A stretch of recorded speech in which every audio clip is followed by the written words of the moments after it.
네, 반갑습니다. 예, 오늘 이 시간에는요, 미세먼지와 그 미세먼지가 건강에 미치는 영향에 대해서 좀 설명을 드리고, 그럼 어떻게 미세먼지에 대한 부분을 관리를 하고 또 건강을 유지할 건지에 대해서 같이 한번 생각해 보는 시간을 갖도록 해볼게요. 어, 먼저, 사실 요즘 이제 미세먼지는 사실은 요즘 뭐 봄에도 물론 많지만 1년 4계절 항상 우리의 건강을 위협하고 있는 하나의 어떤 불청객이라고 생각을 할 수 있겠죠. 그리고 물론 봄에 더 많이 심해지는 경향이 있기 때문에 미세먼지에 대해서 한번 생각해 보고요. 사실 오늘 이 시간에는 이제 미세먼지가 무엇인가, 그 다음에 이 미세먼지가 신체에 어떤 영향을 미치는가, 그 다음에 그럼 어떻게 우리가 미세먼지에 대해서 대처를 할까? 이 부분에 대해서 한번 생각해 보도록 할게요. 음, 미세먼지라는 거는 뭐 쉽게 이야기해서 대기 중에 떠다니는 어떤 입자상 물질을 가지고 미세먼지다 이렇게 이야기를 하는데, 사실 이제 미세먼지는 먼지라는 게 원래 그렇잖아요. 그래서 먼지는 자연 발생적으로 이제 나타나는 경우도 있겠지만은 요즘은 이제 그 뭐 석유나 석탄 같은 거 이제 화석 연료를 막 태우다 보면 나오게 되는 거고, 또 공장이나 자동차의 어떤 배출, 매연가스에서도 많이 나오잖아요. 그래서 이게 결국은 여러 가지 입자상 물질이 내 몸에 들어옴으로 해서 이게 우리 호흡기를 거쳐서 결국은 폐를 지나면서 혈관으로 흡수가 돼요. 그러니까 이 흡수되다 보니까 이것 때문에 이제 우리 몸에 여러 가지 악영향을 미치게 되는데, 2013년도에 WHO 산하 이제 국제암연구소에서 이 미세먼지를 발암물질이다, 특히 1군 발암물질이다 이렇게 지정이 됐어요. 그래서 이 정도로 우리 건강을 해칠 수 있는 어떤 거기 때문에 한국도 2010년도 이후부터는 매일 왜 미세먼지를 우리가 카운트를 하고, 또 미세먼지보다 더 작은 초미세먼지라는 거를 만들어서 또 그걸 또 카운트를 하고 있잖아요.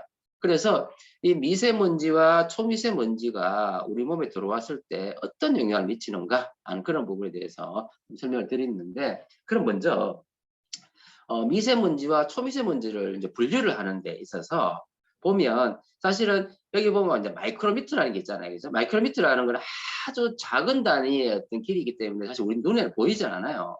그래서 이제 여러분 잘 아시겠지만은 미세먼지는 10마이크론보다가 작으면은 미세먼지라고 이야기를 하고요.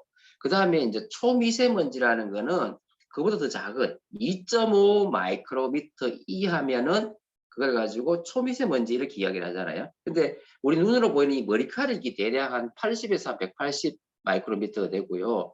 그 다음에 혈구, 특히 백혈구 같은 경우 한 25 마이크로 정도 된대요.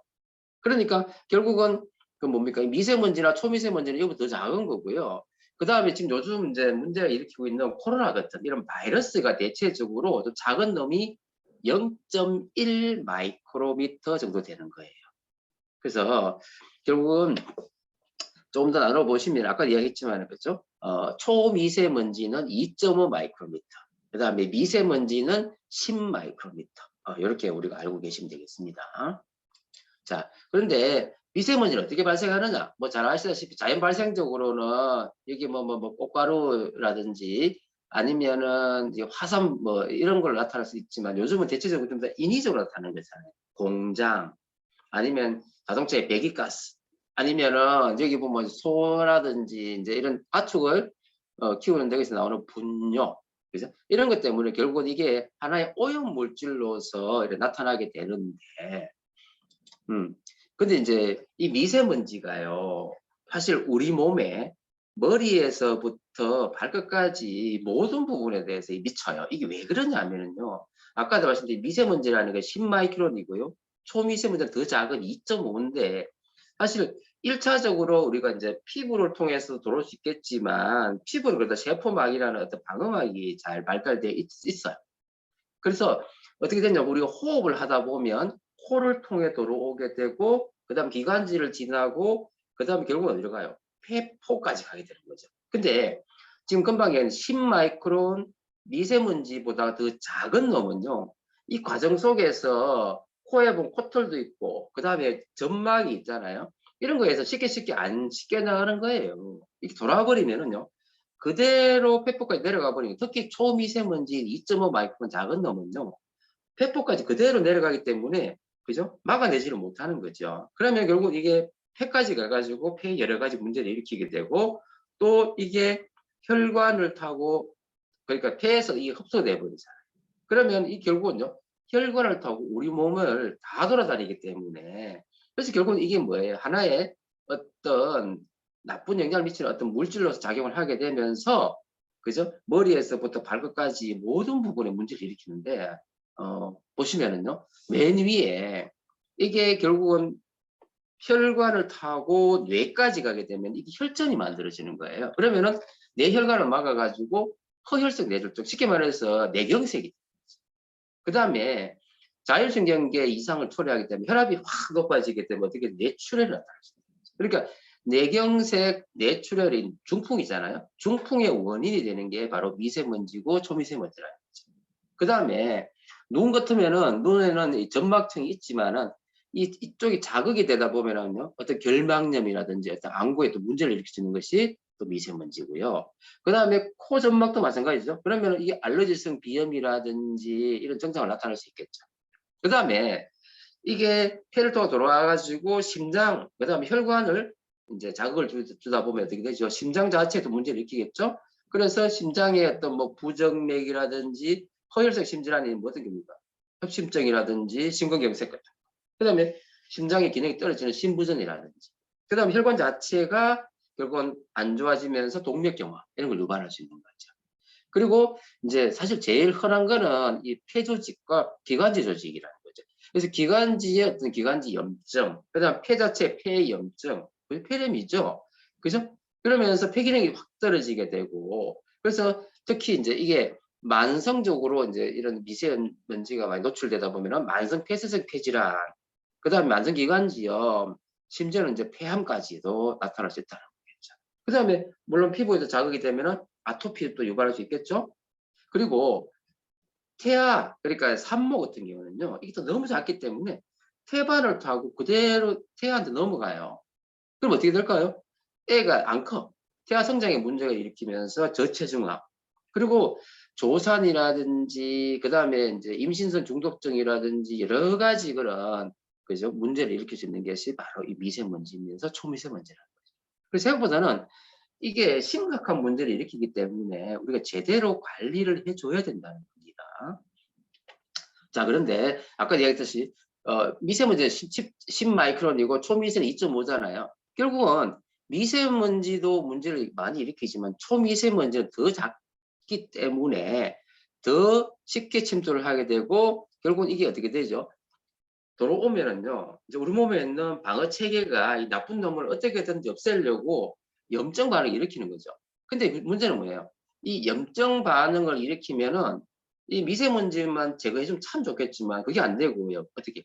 정상적인 세포도 파괴되는 거죠. 그래서 이 염증 반응이 있다 보면은 과민성 증상이 나타나게 되고 그것 때문에 천식, 그죠? 알러지 이런 거 유발할 수 있는 거고 결국 이것 때문에 염증 반응 때문에 부정적인 어떤 반응이 일어나면서 또 여러 가지 심혈관계 문제라든지 아니면 폐 자체의 만성 폐쇄성 폐질환 같은 거 이런 거를 유발할 수 있다는 사실이죠.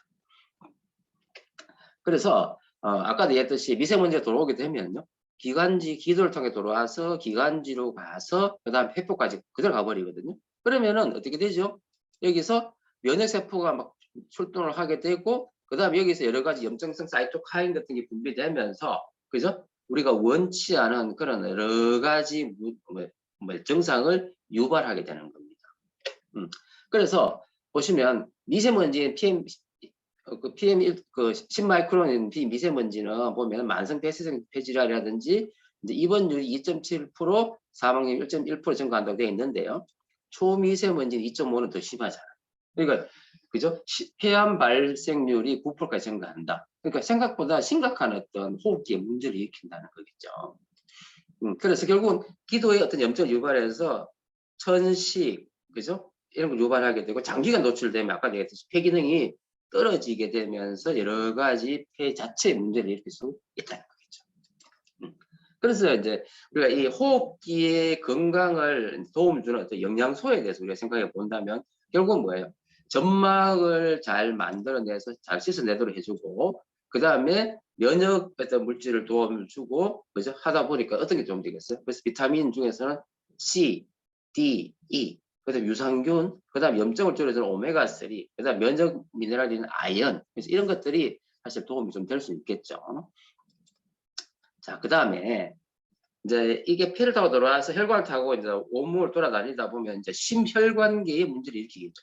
그래서 연구에 보면 어린이 심장세포에서 이 오염된 공기에서부터 여러 가지 입자가 감지되면서 이게 결국 심장벽에 이렇게 근육에 이렇게 막 침착이 되는 거죠.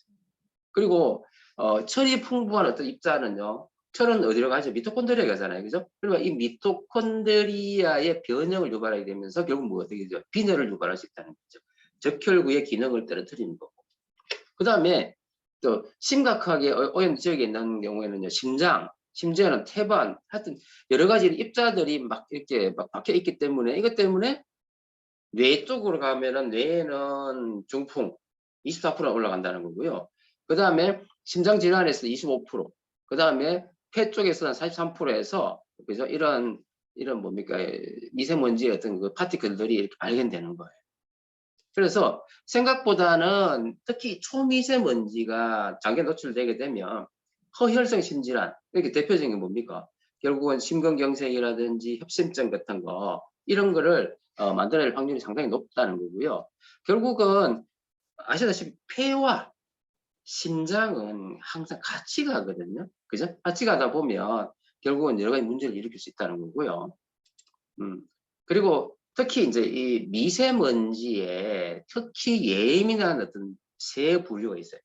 그래서 정상적인 성인보다는요, 어린이, 그 다음에 임산부, 그 다음에 노인들이 특히 이 미세먼지나 초미세먼지에 아주 예민하고요. 그래서 좀 심각하게 빨리 어떤 증상들이 나타나기 때문에 특히 더 조심해야 될 사람들이 이런 어린이와 임산부와 어르신이라는 거죠. 자, 그래서 심혈관계 질환에 그럼 도움되는 거에 있어서 어떤 게 있냐, 뭐 우리 잘 알고 있지만 오메가3 좋겠죠. 그 다음에 코큐텐 같은 경우는 이제 미토콘드리아에서 작용하는 항산화제, 그죠? 그 다음에 그 NO를 만들어서 혈압을 또 떨어뜨리고 그런 거, 그죠? 그 다음에 GLA 같은 경우에는 뭐 하죠? 콜레스테롤 같은 것도 줄여줄 수 있고요. 그 다음에 비타민 중에서는 비타민 B, C, D, E. 그 다음에 유산균이나 식이섬유 이런 게 다 심혈관계에 도움되는 그런 영양소라고 생각할 수 있겠습니다. 자, 그러면 미세먼지의 약자로서 우리가 금방 이야기했듯이 임산부, 그 다음에 노인들, 그 다음에 나중에 제가 애들에서 이야기할 건데, 임산부들은요, 아까도 얘기했듯이 태반을 통해서 탯줄 타고도 이게 바로 미세먼지를 넘어가 버린다는 거죠. 그러면 어떻게 될까요? 태반의 기능이 문제되겠죠. 그래서 태아한테 피가 잘 안 가요. 그러다 보면 애가 안 크겠죠? 그러다 보면 저체중아, 그 다음에 조산, 이런 문제 되고요.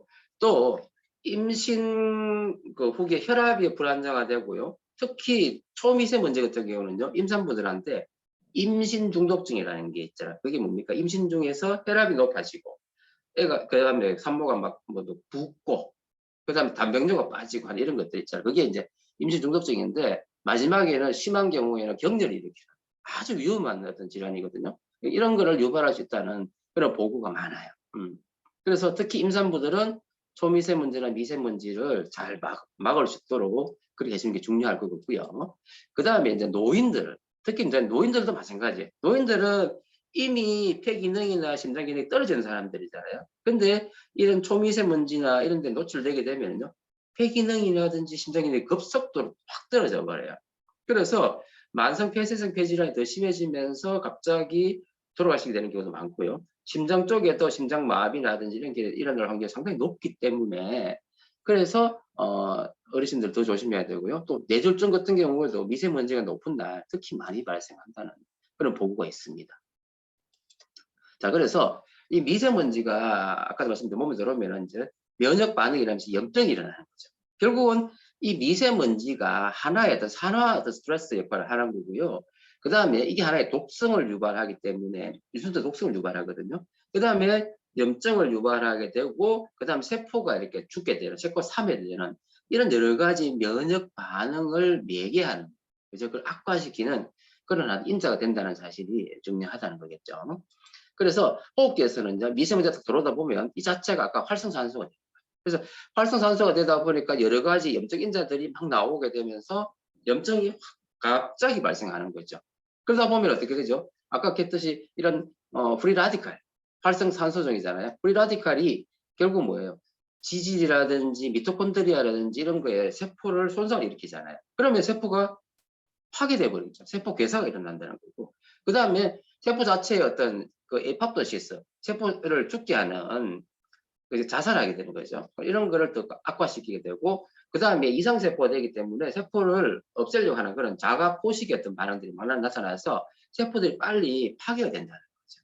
그래, 그 정도로 아주 예민하게 반응하기 때문에 미세먼지가 이제 갑자기 많아지면은 폐기를 확 떨어뜨리는 거죠. 그 다음에 미세먼지가 이게 결국은 뇌를 타고 들어오면은요, 어떻게 되느냐면요, 신경세포, 특히 뇌겠죠. 그러니까 뇌 조직에, 신경세포 조직에 이게 축적이 돼요. 그래서 MRI 찍어보면요, 그게 좀 확인이 되거든요. 그러면서 이 미세먼지가 뇌에 침투되면은요, 후각이라든지 여러 가지 쪽에, 신경 쪽에 문제를 일으키면서 염증을 막 일으키는 거죠. 그래서 그러다 보면 어떻게 되죠? 뇌 기능이 떨어지게 되고 치매 같은 게 일어날 수 있다는 거죠. 그래서 여러분 아시다시피 알츠하이머를 유발하는 단백질이 뭡니까? 타우 단백질 같은 거, 그 다음에 베타 아밀로이드 같은 게 있잖아요. 그죠? 그래서 이런 거를 미세먼지가 더 많이 만들어내면서 결국은 이게 뭐예요? 알츠하이머 치매라든지 뇌 기능의 어떤 약화, 그죠? 그걸 만들게 되는 이유가 되는 거겠죠. 그래서 결국 미세먼지는 유해산소 프리 라디칼이면서 염증의 원인이 되기 때문에, 그래서 결국 뭐예요? 이런 유해산소로부터 우리를 보호해주는 항산화 영양소라든지 염증을 줄여주는 항염증 영양소들이 도움이 되겠지요. 그죠? 네. 그래서 뭐 항염증 효과 있는 거는 오메가3라든지 비타민 B라든지 비타민 D, 그다음 마그네슘, 아연이 되겠고, 항산화 영양소는 뭐 잘 아시잖아요. 비타민 A, C, E, 그다음 여러 가지 미네랄들, 뭐 셀레니움이라든지 몰리브데나든지, 그죠? 아연, 망간, 그다음 코큐텐, 이런 게 역시 도움이 되겠죠. 그래서 결론은 미세먼지에 의해서 뇌 기능이 저하된다, 될 수 있다가 아니고 된다라고 이미 밝혀진 거죠. 그래서 여러 가지 논문에 보면 이제 대기 오염에 노출됐을 때 어느 능력이라든지 수리 능력이 떨어지는 걸 확인할 수 있었고요. 그 다음에 4개 여러 도시에서 노출된 어떤 생지의 뇌 기능 해보니까 떨어지더라. 그 다음에 대기 오염이 심각한 지역에서 4호 뇌 샘플 해보니까 알츠하이머의 어떤 그런 증상들이 나타나더라라는 게 밝혀진 거지. 자, 그리고 사실은 이제 우리 미세먼지, 초미세먼지는 이제 외부 환경에 대한 이야기를 우리가 많이 하지만 사실은 실내 공기가 더 오염된다는 사실을 우리는 공부 많이 했잖아요, 그죠? 그래서 실내에 결국 뭐예요? 환기가 잘 안 되게 되고, 그래서 실외보다 실내 공기에 의한 오염이 더 심하다. 그래서 실내 공기 오염을 그죠? 빨리 예방하고 그리고 하다 보니까, 그래서 요즘 이제 공기청정기에 대한 이야기, 그런 이야기 많이 나오잖아요. 오늘 이 시간에는 우리 뭐 암의 공기청정기를 말씀드릴 건 아니라서 그 부분은 따로 나중에 공부를 하시고요. 그리고 결국 뭐예요? 실내 공기 오염을 예방하기 위해서 이제 음식 만드는 방법, 난방기, 그다음 전자제품 사용, 이런 걸 잘 확인하셔야 되고, 그 다음에 외부의 환경을 대해서 우리가 잘 알고 있어야 된다는 거죠. 그래서 수시로 환기도 하고 결국은 공기청정기 필요하겠죠. 그래서 특히 호흡기 면역이 떨어지는 사람은 아까 얘기했죠. 영유아라든지 그다음 노약자라든지 임산부, 특히 환자 있는 경우는 특히 더 이런 실내 공기 오염에 대해서 더 신경을 쓰셔야 되겠죠. 그래서 실내 공기에 문제를 일으키는 거는 대표적인 실내 공기 오염 물질은 대표적인 게 포르말데히드와 같은 이런 거죠. 그다음 휘발성 유기화합물이잖아요. 결국은 이게 뭐냐면은 페인트라든지 접착제, 그죠? 건축 자재에서 나오는, 그래서 뭐 채집 증후군, 그죠? 이런 데서 많이 나오잖아요. 그래서 이게 결국 두통이나 현기증 같은 걸 유발하게 되고 심하면 호흡곤란을 유발하게 되는 거고, 그 다음에 또 건축 자재에서 나오는 대표적인 게 라돈. 사실 라돈은 아시다시피 우라늄이잖아요. 그래서 이게 무색, 무치, 무미의 자연 방사능 물질이라는 거고, 이게 가장 강력한 피암의 원인이 된다는 거 이미 밝혀졌잖아요. 그 다음에 이제 이산화질소라든지 일산화탄소는 우리가 놀이 과정에서 그죠? 히트라든지 가스레인지를 사용하다 보면 나타나게 되고, 그죠? 그 다음에 이제 헌집 조건의 원인으로서 부유미생물들, 즉 곰팡이라든지 세균, 그죠? 그래서 오래된 카페트라든지 동물의 털 이런 게 결국은 뭐예요? 천식이라든지 습진이라든지 무좀 이런 걸 유발하잖아요. 그래서 결국은 이런 실내 공기 오염에 대해서 우리가 잘 이해를 하고 이걸 제거해주지 않으면 우리 건강을 해칠 수밖에 없다는 거겠죠. 자, 그래서 특히 이제 조리할 때 이제 나타나잖아요. 그래서 이게 사실 우리가 가스레인지에 사용하는 거기서 나오는 일산화탄소나 이산화탄소 이런 것들이 또 여기서 나오는 여러 가지 물질들이 여성 흡연 안 하는 여성들한테서 가장 강력한 폐암 발생 원인이 된다는 거 우리 잘 알고 있잖아요. 그죠? 그래서 조리할 때 보면은 일산화탄소라든지 이산화질소라든지 여러 가지 미세먼지, 그다음 휘발성 유기화합물, 그다음에 대표적인 발암물질은 포름알데히드 같은 거 이런 것들이 막 나오게 됐어요. 그래서 우리가 조리 방법에 대해서 한번 생각을 해봐야 되는 거고, 그래서 이제 뭐 튀기기나 굽는 거는 결국은 이런 미세먼지, 초미세먼지를 만들 확률이 상당히 높은 거겠죠. 그죠? 그래서 조리 방법에 대해서 우리가 좀 신경을 쓰셔야 된다. 자, 그리고 미세먼지 약자로서 마지막으로 우리 어린이들 이야기를 하는데, 어린이들이 왜 그러냐면요. 어린이들은 성인에 비해서 호흡수도 많고요. 그래서 그다음 보면은요, 어른은 분당 12 하는데 어린이는 20회 호흡을 해요. 그래서 1kg당 호흡량이요. 성인이 200인데 4세는 450리터가 된다는 거죠. 그럼 결국 뭐예요? 이 호흡하는 이 속에 미세먼지나 초미세먼지 많다는 말은 애가 빨리 나빠지게 되는 거겠죠. 그죠? 그래서 어린애들이 있는 곳에는 특히 더 신경 쓰셔야 된다는 거고, 그리고 미국 캘리포니아에서 이제 미세먼지에 노출된 어린이들을 수술해 봤더니만 성인이 되었을 때 폐기능이 떨어질 확률이 더 높아지더라고요.